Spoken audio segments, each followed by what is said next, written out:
하나님의 말씀은 마태복음 28장 1절에서 6절까지 말씀입니다. 한 절씩 교독하시고 마지막 6절 합독하도록 하겠습니다. 안식일이 다 지나고 안식 후 첫날이 되려는 새벽에 막달라 마리아와 다른 마리아가 무덤을 보려고 갔더니 큰 지진이 나며 주의 천사가 하늘로부터 내려와 돌을 굴려내고 그 위에 앉았는데 그 형상이 번개 같고 그 옷은 눈같이 희건을 지키던 자들이 그를 무서워하여 떨며 죽은 사람과 같이 되었더라. 천사가 여자들에게 말하여 이르되 너희는 무서워하지 말라. 십자가에 못 박히신 예수를 너희가 찾은 줄 내가 아노라. 그가 여기 계시지 않고 그가 말씀하시던 대로 살아나셨느니라. 와서 그 누우셨던 곳을 보라. 아멘. 여러분 안녕하세요. 네, 반갑습니다. 우리 예수님 부활하셨습니다. 네. 마태복음 28장은 예수님의 부활을 다루고 있는 매우 기쁘고 또 영광스러운 내용을 담고 있죠. 예수님이 사탄의 모든 죽음의 세력들을 깨시고 패배가 아닌 인류의 모든 구속사역을 이루는 승리하셨음을 증명하고 있는 내용들이 마태복음 28장 내용이죠. 지금까지 인류가 저지른 큰 죄악들이 있는데 가장 큰 죄가 무엇인 줄 아십니까? 1, 2차 세계대전을 일으킨 것도 아니고요. 핵무기를 개발한 것도 아닙니다. 인류가 저지른 가장 큰 일, 가장 큰 죄는 예수 그리스도를 십자가에 처형한 일이죠. 그런데 인류의 역사상 최대의 사건, 가장 큰 사건은 무엇일까요? 인류가 살아오면서 많은 일들이 있었는데 러시아의 체르노빌 원전 사고도 있었고요. 일본 대지진도 있었지만 그러한 일들이 아니라 인류의 최대의 사건은 우리 예수님이 부활하신 사건임을 믿으시기를 바랍니다. 네, 아멘. 만일 예수님이 십자가에서 죽으심으로 끝나버렸다면, 예수님이 부활하지 않으셨다면 지금 우리가 믿는 이 믿음은 다 헛것입니다. 저부터 거짓말쟁이가 될 것이고 완전히 사기꾼으로 드러날 것입니다. 그리고 우리 모두는 여전히 죄 가운데서 살아갈 수밖에 없습니다. 우리에게 있는 이 부활의 소망도 헛것이고요. 따라서 예수 믿는 우리가 이 세상 모든 사람들보다 가장 불쌍한 사람이 되는 거예요. 그러나 우리 예수님은 모든 사망의 권세를 깨트리시고 부활하셨고 또 승천하셨고 장차 심판주로 다시 오실 줄로 믿습니다. 따라서 우리의 믿음이, 우리의 이 믿음만이 진짜이고 예수를 믿는 우리가 그래서 가장 복되고 행복한 사람들로 믿습니다. 오늘 본문은 예수님이 부활이 어떤 가설이나 이론이 아니라는 것을 보여줍니다. 이 예수님의 부활이 우리가 막연히 기대하고 추측하는 혹은 희망하는 그런 내용이 아님을 보여주고 있어요. 예수님의 부활하심이 황당한 신화도 혹은 전설도 아니라 말씀하고 있습니다. 오늘 본문은 예수님의 부활이 역사적 사실이다라고 증명해주고 있어요. 그리고 본문 외에 성경에서는 본문 외에도 여러 곳에서 정말 수없이 예수님의 부활이 역사적 사실, 팩트임을 말씀해 주고 있습니다. 예수님의 고난과 십자가 사역에 대해서 그러하셨듯이 예수님의 부활에 대해서도 단 1도 의심의 여지가 없는 팩트다, 역사적 사실이다라고 말씀하고 계신 것이죠. 오늘 본문은요, 먼저 여인 둘이 등장합니다. 막달라 마리아와 그리고 다른 마리아죠. 둘 다 마리아인데 이 다른 마리아는 야고보의 어머니 마리아입니다. 하지만 본문 외에 다른 본문을 보면 이 두 여자들 외에 다른 여자들이 여러 명 더 있었음을 알 수 있죠. 본문에는 이 두 마리아만 대표로 기록하고 있을 뿐이죠. 누가복음 24장 10절에 보니까 이 여자들은 이라고 말씀합니다. 이 여자들은 아리마대 요셉이 예수님의 시신을 무덤에 넣을 때 같이 갔던 여자들이에요. 이 여자들은 막달라 마리아와 요한나와 야고보의 모친 마리아와 또 그들과 함께한 다른 여자들도 이것을 사도들에게 알리니 라고 말씀하죠. 다른 여자들도 있었습니다. 요한나도 있었고요. 안식 후 첫날에 바로 오늘이죠. 주일입니다. 예수님이 돌아가신 지 3일째 되는 이 새벽에 이 여자들만 무덤에 간 거예요. 그런데 이 여인들이 도대체 예수님의 무덤에는 왜 갔을까요? 그리고 예수님의 제자들은 왜 그곳에 가지 않았을까요? 제자들도 아닌 여자들만 먼저 찾아갔고요. 예수님이 제자들이 아닌 이 여자들에게 먼저 나타나셨어요. 당신의 부활하심을 제자들에게 먼저 보이신 것이 아니라 이 여자들에게 먼저 보여주셨다는 것이죠. 왜일까요? 남자들보다 여자들의 믿음이 더 좋아서 그렇습니까? 예수님의 제자들은 다 남자인데 오늘 예수님은 여자들에게 먼저 나타나셨단 말이죠. 일전에 어떤 목사님이 그러시더라고요. 여자들이 입이 싸서 그렇다고. 왜냐하면 부활 소식을 빨리 전파해야 되는데 입이 무거운 남자들은 잘 이야기 안 하니까 입이 싼 여자들이 빨리빨리 전하라고 여자들에게 먼저 나타났다고 하는데 웃자고 한 얘기겠죠. 설마, 그죠? 당시의 여자들은요, 법적인 증인 자격도 없는 사람들입니다. 따라서 왜 여자들만 그 무덤에 갔을까? 그 이유를 알기 위해서는 먼저 우리는 유대인의 장례 문화에 대해서 좀 알아야만 합니다. 우리나라의 장례 문화와는 너무도 달라요. 절차도 다르고 무덤도 다르고 다 다릅니다. 유대인들은요, 우리나라처럼 이렇게 며칠 동안 시신을 두고 장례를 치르지 않습니다. 우리는 3일장, 5일장, 길면 7일장도 하고 하죠. 근데 유대인들은 당일에 매장하는 것을 원칙으로 합니다. 24시간 이내에 매장을 해야만 해요. 빈부, 귀천 상관없습니다. 모두 다 그렇게 합니다. 사형수조차도 당일에 매장하는 것을 원칙으로 하는 거예요. 왜냐하면 두 가지 이유 때문에 그렇습니다. 하나는 시체를 바로 매장하지 않고 그대로 방치해 둔다는 것은 하나님이 주신 그 땅, 기업으로 주신 그 땅을 더럽히는 것으로 간주되었기 때문이죠.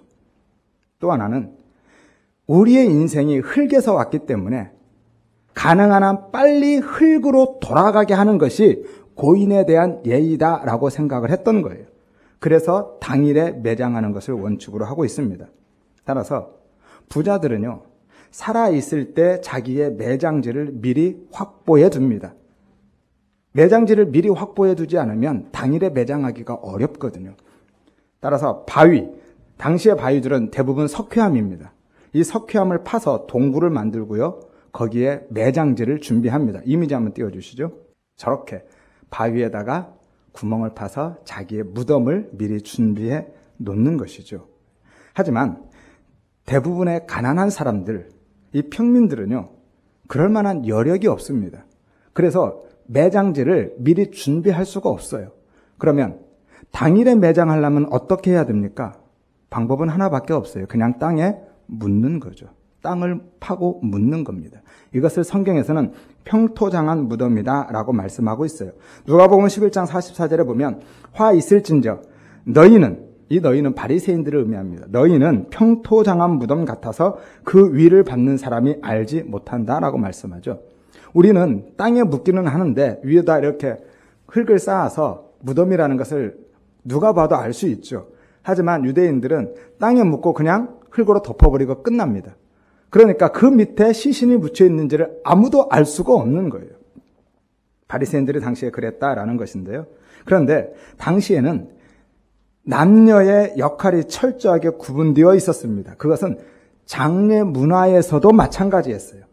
남자는요, 어떤 일을 했냐면 시체를 운반하는 일들을 했어요. 무덤까지 운반합니다. 그러면 여자들은 같이 가서 그 시체를 세마포로 싸고 그 시체에 향유를 바르는 일들을 했거든요. 그렇게 남자와 여자의 역할이 구분되어 있었던 것이고, 오늘 본문의 이 여자들도 그래서 그 예수님께 향유를 바르러 갔던 거예요. 그래서 그 자리에 남자들이 따라올 이유가 없었던 거죠. 아니, 남자들은 오면 안 되는 자리였어요. 그 일은 여자들에게 주어진 일이었기 때문에. 그러니까 오늘 본문의 이 여인들은 무덤을 보려고 갔다고 돼 있는데 그냥 새벽에 무덤을 확인하기 위해서 간 것도 아니고요. 예수님을 너무 사랑해서 그리워서 한번 그 무덤가에라도 가보고 싶어서 그렇게 찾아간 게 아니라는 거예요. 누가복음 24장 1절에 보면 안식 후 첫날 새벽에 이 여자들이 그 준비한 향품을 가지고 무덤에 갔다라고 분명하게 기록하고 있죠. 오늘 본문은 그냥 무덤을 보려고 갔다라고만 돼서 이해하기가 어려운데요. 다른 본문을 참고하시면 되겠습니다. 그러면 왜 당일에 예수님이 돌아가신 당일에 그 일을 하지 않았느냐라는 것이죠.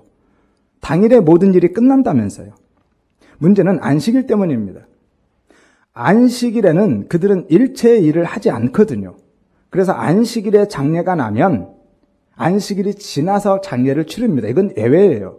어쩔 수가 없습니다. 안식일에는 아무 일도 할 수가 없어서. 그런데 예수님은 언제 돌아가셨어요? 안식일 직전에 돌아가셨습니다. 오후 3시에 돌아가셨기 때문에 안식일이 시작되는 데까지는 불과 2-3시간밖에 남지 않은 거예요. 우리나라는 자정이 지나면 다음 날이죠. 그리고 일반적으로는 해가 뜨면 하루가 시작된다라는 개념을 갖고 있습니다. 하지만 유대인들은요, 해가 지면서 하루가 시작돼요. 그러니까 안식일이 토요일이 아니라 금요일 해지고 나면 안식일이 시작되는 것이죠. 성경에서 창조 때 그렇게 말씀하시죠. 저녁이 되고 아침이 되니 이는 첫째 날이다. 저녁부터 시작하는 거예요. 이게 유대인의 하루의 개념입니다. 따라서 예수님은 오후 3시에 돌아가셨기 때문에 안식일, 해가 지는 그 시간까지는 불과 2-3시간밖에 남지 않은 것이죠. 그렇기 때문에 예수님의 시신을 수습해서 무덤으로 옮기고 그곳에 여자들이 같이 따라가서 세마포로 싸는데도 바빴던 겁니다. 그것만도 시간이 부족했던 거예요. 그래서 예수님의 시신에 향유를 다 바를 수가 없었어요. 왜냐하면 해가 져버리고 안식일이 시작됐기 때문에 손을 놓고 나올 수밖에 없었던 거죠. 그래서 안식일이 끝난 다음 주일 새벽에 그 자리에 찾아갔던 겁니다. 향유를 바르지 못하고 왔기 때문에 향유를 바르려고 갔던 거예요. 조금 더 설명을 드리면 그럼 왜 향유를 발라야만 하는 거냐는 거죠. 왜 향유를 바르냐면 시체를 썩지 않게 하기 위해서 바르는 것은 아닙니다. 이집트인들은 그렇게 했어요. 썩지 않게 방부 처리를 했죠. 그래서 미라로 만드는데 말씀드렸지만 유대인들은 시체를 가능한 한 빨리 썩게 해야만 했거든요. 그게 고인에 대한 예의이기 때문에 시체를 썩지 않게 방지하기 위해서 바르는 게 아니라 시체가 썩으면 냄새가 나죠. 시체 썩 냄새가 아주 고약하죠.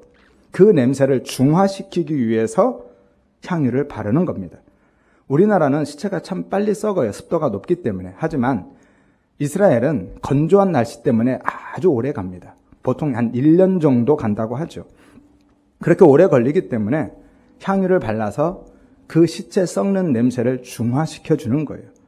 그래서 그 일이 끝나면 둥근 돌을 굴려서 입구를 막습니다. 그리고 그 돌은 매우 크고 무겁죠. 다음 이미지 한번 띄워주시죠.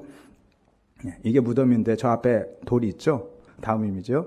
저렇게 돌을 굴려서 입구를 막아버리는 것이죠. 마태복음 27장 60절에 보면 아리마대 요셉이 바위 속에 판 자기 새 무덤에 예수님을 넣고 큰 돌을 굴려서 무덤 문을 막고 갔다라고 기록하고 있습니다. 부자들은요, 생전에 자기 무덤을 미리 준비한다고 했죠. 부자들은 생전에 자기의 무덤을 미리 준비하는데요. 아리마대 요셉도 부자였거든요. 그래서 미리 자기의 무덤을 준비했습니다. 근데 자기가 살아있잖아요. 그러니까 새 무덤인 거예요. 아직 아무도 매장되지 않은. 그래서 그곳에 예수님을 시신을 안치한 것이죠. 그래서 무덤으로 향하던 여인들이 걱정했던 겁니다. 마가복음 16장 3절에 보면 서로 말하되 누가 우리를 위하여 무덤 문에서 돌을 굴려주리요 라고 걱정하면서 갔어요. 저 돌을 굴리는 게 너무 힘들 것 같으니까. 아까 그 이미지 한번 띄워주시죠. 저 정도면 한번 굴릴만 하지 않을까요? 그죠? 여자들이 지금 한두 명도 아니고 저것도 못 굴릴까 싶은데 예수님의 무덤 문은요, 저렇게 작지 않습니다. 그러니까 마가복음 16장 4절에 보니까 눈을 들어본 즉 벌써 돌이 굴려져 있고 그 돌은 어떻다고요? 심히 크다 그래요. 엄청나게, 어마어마하게 컸던 겁니다. 얼마나 컸을까요? 다음 이미지요. 이 정도 됩니다. 다음 이미지요. 전 뒷면에 서서 사진 찍은 거죠. 바닥부터 보면은 거의 한 3m 정도 되는 것 같아요. 저게 예수님의 부활한 무덤문. 앞에 이미지 다시 한번 띄워주시죠. 저기 보이시나요? 밑에 예수님의 부활한 무덤문이라고 써 있죠. 실제로 예수님을 안치했던 그 무덤문은 아니고요. 16세기 한 수도원에서 문을 막는 데 사용했던 돌문인데요. 이 문이 예수님의 무덤을 막아놓은 문과 그 크기와 무게가 같게 만들어졌다고 해서 저렇게 전시되고 있는 겁니다. 저 정도 되면 여자들이 걱정할 만하겠죠. 그리고 그냥 평지에 저거를 굴려서 막는 게 아니라 아까 보셨는지 모르겠네요. 보통 돌문은 입구는 경사가 져 있습니다. 약간 경사가 져 있어서 다시 한번 띄워주시죠. 저렇게 한쪽이 경사가 져 있어서 굴려놓으면 다시 굴려서 올리기가 어렵습니다. 그래서 걱정했던 거죠. 거기다가 부자일수록 크게 만들거든요, 무덤을. 근데 아리마대 요셉은 어떤 사람이에요? 부자였어요. 성경에서 보면 마태복음 27장 57절 앞에 조금만 넘어가서 보세요. 저물었을 때 아리마대에 부자 요셉이라 하는 사람이 왔으니, 부자 요셉이라고 기록하죠. 성경에서는 아무나 부자라고 하지 않습니다. 성경에서 부자라고 하면 그냥 돈 좀 있는 사람을 이야기하지 않아요. 성경에서 부자는 정말 귀족, 왕족들을 의미하고 있습니다. 우리나라 지금의 개념은 대기업 총수 정도 생각하시면 돼요. 아무튼 이 아리마대 요셉은 그렇게 부자였어요. 게다가 사내들인 공의원이었어요. 지금 우리식으로 하면 국회의원 정도 되는 거예요. 그러니까 그는 재력도 있었고 권력도 가지고 있었던 사람입니다. 그렇기 때문에 아리마대 사람 요셉이 빌라도 앞에 나아갈 수 있어요. 직접 나갑니다. 그리고 시체 좀 달라고 요구할 수 있었던 거예요. 그리고 그 요구에 빌라도가 한마디 말도 안 하고 곧바로 시체를 내어줬던 거죠. 그러니까 그 짧은 시간에 시체를 운구해서 안치하고 세마포까지 입히고 끝났던 겁니다. 아리마대 요셉이 아니었으면, 그가 이렇게 부자이고 권력을 갖고 있지 않았으면 아마 빌라도가 그 시체를 내주지 않았을 겁니다. 그렇게 큰 돌문을 굴려서 입구를 막고 나면 그 다음에 하는 일이 석회암 가루를 갈아서 만든 회를 칠하는 겁니다. 지금처럼 페인트가 있는 게 아니기 때문에 이 석회암 가루를 갈면 뿌옇게 하얗게 되잖아요. 그거를 문에다가 발라놓는 거예요. 왜 바를까요? 예뻐 보이라고? 미관상이 아니라 이 무덤은 시체가 막 안치된, 시체가 막 들어가 있는 신생 무덤입니다 라고 표시해 두는 거예요.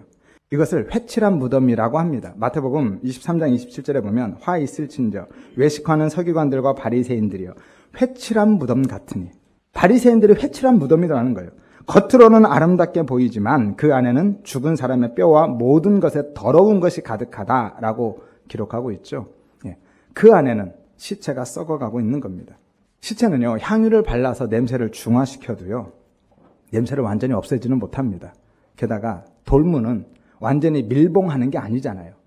그래서 냄새가 빠져나오는 것을 막을 수가 없어요.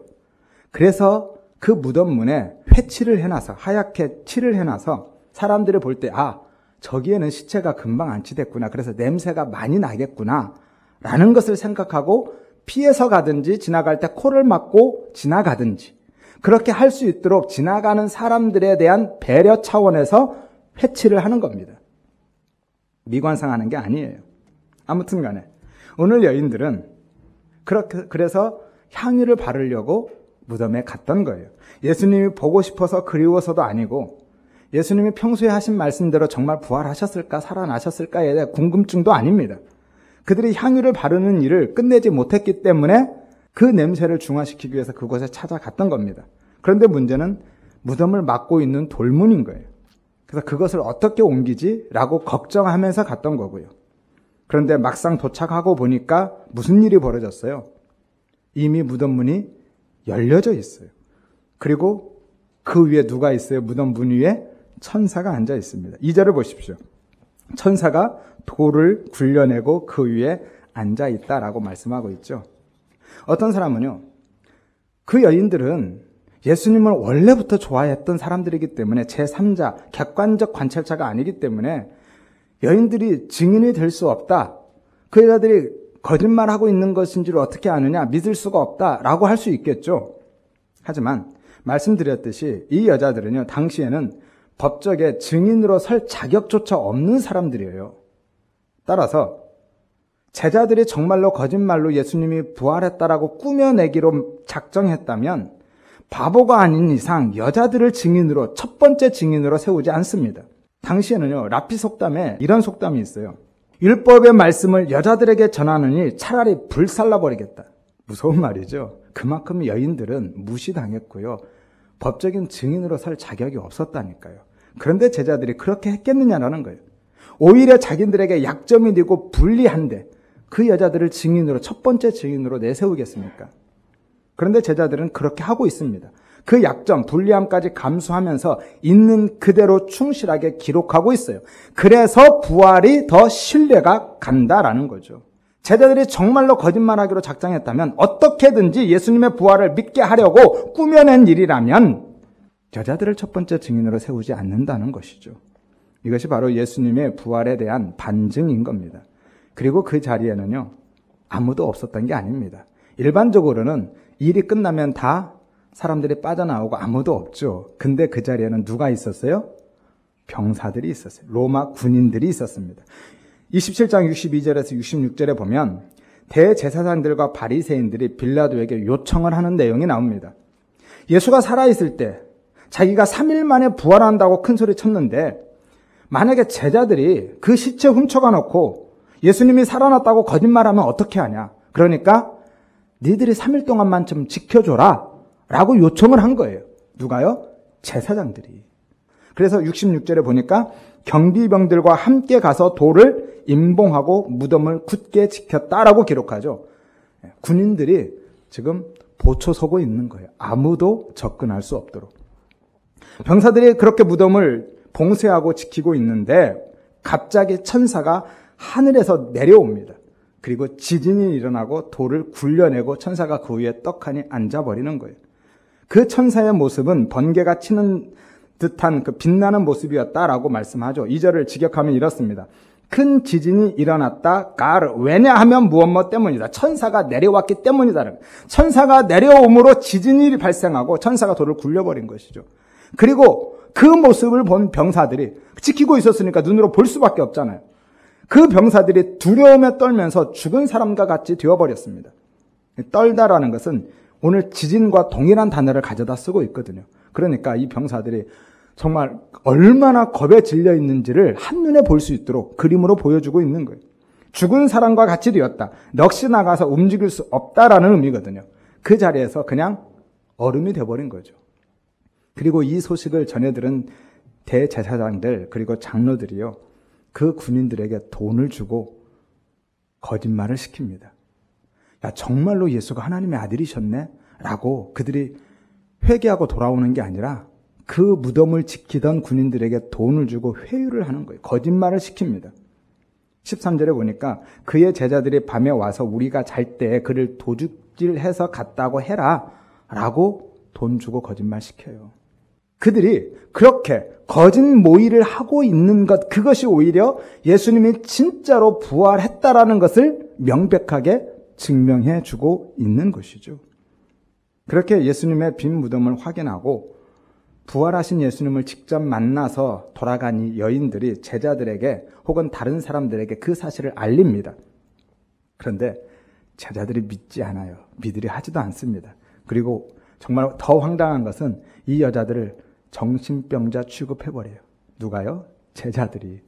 누가복음 24장 11절에 보면 사도들은 그들의 말이 허탄한 듯이 들려 믿지 아니하나 라고 이야기를 합니다.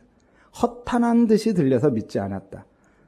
허탄한, 원래 이 단어가 어떤 의미냐면 과대망상증을 가리키는 의학 용어입니다. 과대망상증.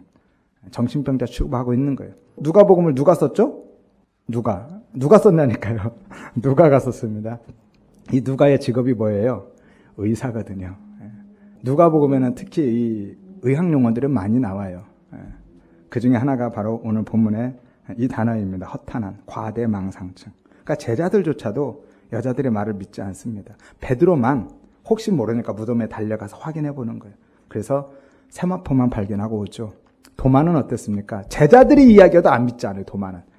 그거 어떻게 믿냐? 내가 직접 만나서 그 못자국, 그 옆구리 내가 손 넣어보고 확인해 봐야 되겠다 라고 이야기할 만큼 그만큼 믿기 어려운 이야기입니다.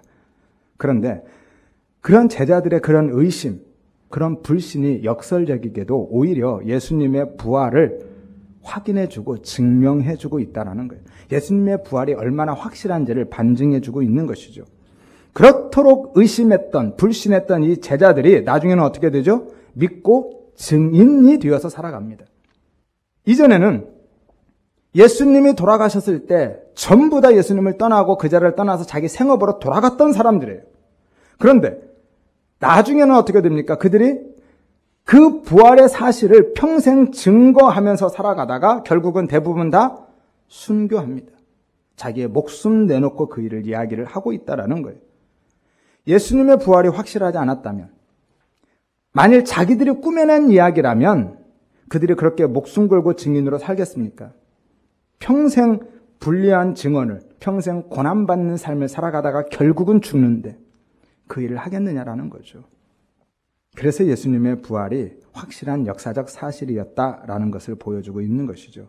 그리고 예수님의 그 부활은요, 여자들이나 제자들만 만난 게 아니에요. 부활하신 예수님은 수없이 많은 사람들을 만납니다.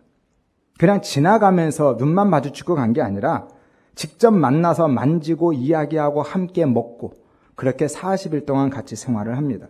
고린도전서 15장 3절에서 6절에 보면 성경대로 그리스도께서 우리 죄를 위하여 죽으시고 장사 지낸 바 되었다가 성경대로 사흘 만에 다시 살아나사 게바, 베드로죠. 베드로에게 보이시고 후에 12 제자에게와 그 후에 500여 형제에게 일시에 보이셨다라고 말씀하죠. 무려 증인이 몇 명이에요? 500명이 넘잖아요. 500명이. 법정에서는 증인 한 사람만 있어도 사실로 인정이 되죠. 그러니까 내가 보지 못해서 못 믿겠다고 하는 사람들은 정말 어리석은 사람들이에요. 여러분 본 거 다 믿을 수 있습니까? 정말 보지 못하면 믿을 수가 없는 거예요. 전도하다 보면 그런 사람 있죠. 좀 보여줘라 그럼 믿겠다 그런 사람도 있습니다. 보나 옆에 계신 분이 누구니? 엄마 맞아? 어떻게 알아? 너를 낳았으니까 엄마야? 네가 봤어? 근데 어떻게 알아? 어떻게 알아요? 네가 보니 엄마야? 우리는 보지 않은 사실을 어떻게 사실로 알고 있습니까? 특히 역사적 사건들, 사실들을 어떻게 그거를 믿어요? 기록으로 믿잖아요. 그렇죠? 여러분 이순신 장군이요 임진왜란에서 왜적을 물리치고 승리했습니다. 여러분 믿습니까? 대답을 안 하셔요. 사실이에요? 어떻게 알아요? 보셨어요? 이순신 장군이 왜적 물리치고 승리하는 걸 보셨느냐고요. 어떻게 알아요? 기록이 있잖아요. 역사적 기록. 그래서 그 기록 때문에 믿는 겁니다. 내가 직접 보지 않았어도요. 우리는 눈으로 사실은 직접 본 것도 믿을 수가 없어요. 착시 현상이 얼마나 많은데 제가 일일이 설명은 안 드리는데 한번 착시 현상 인터넷 쳐보세요. 얼마나 많은지 모릅니다. 정말 보고 있는데 믿기지가 않아요. 착시 현상들. 착각도 많고요. 제가 어렸을 때 버스를 탔는데 분명히 그 번호 보고 탔거든요. 눈 감고 자다가 일어났는데 엉뚱한 데 와 있더라고요. 이해가 안 되는 거예요. 내가 분명히 그 번호 보고 탔는데. 그런 경우도 있어요. 시험 볼 때. 답안지를 기록했는데 분명히 제가 번호 보고 기록했는데 다른 번호에 써 있더라니까요. 그렇게 눈으로 봐도 우리는 착각하거나 착시 현상도 있고요. 믿을 수가 없습니다. 따라서 내가 보지 못했다고 못 믿겠다고 하는 사람들 아니면 보여주면 믿겠다고 하는 사람들은 진짜 어리석은 사람 중에 하나예요. 그리고 중요한 것은요. 예수님의 부활 사건은 나와는 상관없습니다. 그러니까 내가 믿든 안 믿든 상관이 없어요. 내가 알든 모르든 상관이 없습니다. 나와 상관없이 역사적인 사실로 존재하고 있다라는 거예요. 예수님의 그 죽으심과 부활하심은 수없이 많은 증인들이 있고 역사적인 기록들, 증거들이 있습니다. 그럼에도 불구하고 그것 다 제껴두고 내가 보지 못했으니까 못 믿겠다. 이순신 장군이 임진왜란 승리를 내가 모른다고 내가 보지 못했다고 부정하는 것과 똑같은 거예요. 내가 믿든 안 믿든 내가 알든 모르든 나와 상관없이 역사적 사실로 존재하고 있다니까요. 그런데 그럼에도 불구하고 이 예수님의 부활하심은 유독 끊임없이 의심받고 도전을 받습니다. 이순신 장군이 왜적을 물리치고 임진왜란에서 승리했다라는 것은 단 한 사람도 의심하지 않는데 유독 예수님의 부활하심에 대해서는 그것보다 훨씬 많은 기록들과 증거들과 증인들이 있음에도 불구하고 믿으려 하지 않습니다. 의심하고 도전하는 거죠. 왜일까요? 믿을 수 없는 게 아니라 믿고 싶지 않은 거예요. 예수님의 부활하심을 인정하고 나면 내가 부정되거든요. 예수를 믿지 않는 모든 사람들은 자기가 다 부정돼 버리는 거예요. 그래서 믿고 싶지 않은 거고 인정할 수 없는 겁니다. 그래서 우리에게 있어서 성도에게 있어서 부활은 너무나도 중요한 거예요. 바로 부활에 대한 믿음이 우리의 정체성과 우리의 신앙의 근거가 되기 때문이죠. 고린도전서 15장 12절에서 20절에 보면 예수님께서 죽은 자 가운데서 다시 살아나셨다 하는 말씀이 전파되었는데 너희 중에 어떤 사람들은 왜 죽은 자가 살아나는 일, 부활이 없다고 하느냐라고 책망하면서 만일 예수님이 다시 살아나지 못했다면 우리가 지금 전파하는 것도 우리의 믿음도 다 헛것이 되는 거고 우리가 거짓말쟁이로 거짓 증인으로 발견될 것이고 우리의 죄는 여전히 있을 것이고 그리스도 안에서 잠자는 자들, 예수 믿다가 죽은 자들은 다 망한 자들이고 우리가 가장 불쌍한 자들이 될 것이다 라고 바울이 이야기합니다. 그래서 성경에 기록된 여러 가지 증거들을 통해서 예수님의 부활의 증거들을 그렇게 장황하게 지금까지 말씀드린 거예요. 그것이 역사적 사실이라고요. 하지만 부활의 궁극적인 증거는 단순히 성경의 기록, 증인들이 아니라 바로 그 부활하신 예수 그리스도를 개인적으로 만나고 경험하는 것이 바로 궁극적인 증거인 겁니다. 바로 예수를 믿는 우리가 지금 이 자리에 있는 여러분이 예수 그리스도의 부활의 궁극적인 증거, 증인임을 믿으시기를 바랍니다. 한번 생각해 보십시오. 예수님이 부활하신 세월이 벌써 몇 년이 지났어요? 2000년이 넘었어요. 그 오랜 세월, 그 시간, 문화, 세대를 넘어서 있는 지금 여기에 있는 우리에게까지 그 부활의 소식이 지금까지 전해지고 있고 그 부활을 지금 우리가 믿고 있다라는 것, 그것이 얼마나 확실한 그 부활에 대한 증거이냐, 증명이냐라는 것이죠. 이게 가장 궁극적인 증거라니까요. 내가 지금 믿고 있다라는 게. 왜냐하면 예수님이 정말로 부활하지 않으셨다면, 제자들이 꾸며낸 이야기라면, 거짓말이라면 기독교는요 2000년 동안 이렇게 살아남을 수가 없어요. 기독교의 핵심이 뭐예요? 예수 그리스도의 죽으심과 부활이잖아요. 그런데 2000년 넘는 세월 동안 그거를 감추고 그 거짓말을 정당화하면서 지금까지 올 수 있다고요? 드러났어도 진작에 드러났을 거예요. 사기 집단으로 몰려서 아마 인류에서 다 사라져 버렸을 겁니다. 지구상에 존재할 수가 없어요. 온 인류를 상대로 2000년 넘게 그 거짓말을 유지할 수 있다고 생각하십니까? 한두 명은 속일 수 있고 잠깐은 속일 수 있겠죠. 그런데 2000년 넘는 세월 동안 온 인류를 속일 수는 없습니다. 그래서 이 세상의 어떤 종교도 자신이 섬기는, 자신들이 믿고 있는 교주가 부활했다라고 주장하는 종교가 하나도 없는 거예요. 왜냐하면 그 거짓말을 유지해낼 수가 없어요. 그 거짓말을 끝까지 지켜낼 방법이 없기 때문에 어떤 종교도 자신의 교주가 부활했다라고 말하는 종교가 없는 거예요. 그런데 기독교는 자신 있게 이야기할 수 있는 게 그게 사실이니까 감출 이유가 없고 아니라고 증명해낼 방법이 없어요. 오히려. 그래서 지금까지 우리에게 이 복음이 전해져 오는 것이고 지금 여기 있는 우리가 믿을 수 있는 것이고 믿고 있는 그 자체가 예수님이 부활하셨다라는 명백한 가장 궁극적인 증거라는 것이죠.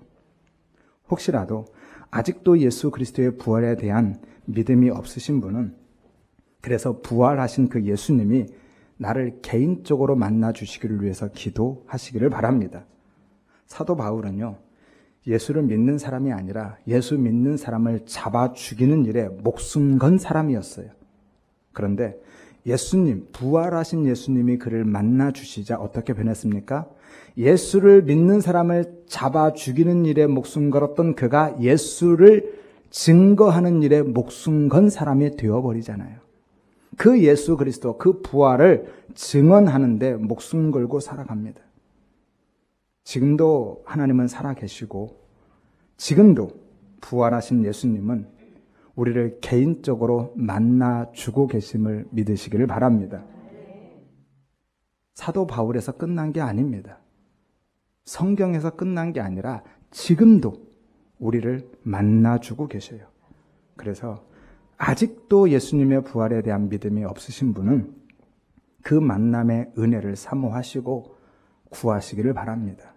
예레미야 29장 13절에 너희가 온 마음으로 나를 구하면 나를 찾을 것이고 나를 만날 것이다 라고 말씀하죠.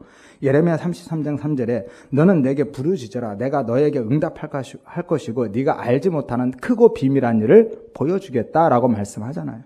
시편 107편 9절에 그가 사모하는 영혼에게 만족을 주시고 줄인 영혼에게 좋은 것을 주시겠다라고 말씀합니다. 그렇게 사모하고 갈급해하고 만나기를 원하면 만나 주겠다라는 거예요. 만나 주십니다. 그래서 그 만남을 사모하는 마음 주시기를 위해서도 기도하시고 만나 주시기를 위해서도 기도하시기를 바랍니다. 그래서 정말 예수 그리스도를 만나서 바울처럼 부활의 증인들이 다 되시기를 바라고요. 그 믿음으로 종말에 있을 그 부활에 대한 그 은혜, 그 능력을 소망하면서 살아가시기를 바랍니다. 그리고 무엇보다도 오늘을 살아가는 이 삶에 있어서도, 현재의 삶에 있어서도 예수 그리스도의 그 부활의 은혜와 그 생명력을 덧입고 그 부활의 능력을 누리면서 가장 복된 그리스도인 성도의 삶을 살아가시기를 주의 이름으로 축원드립니다.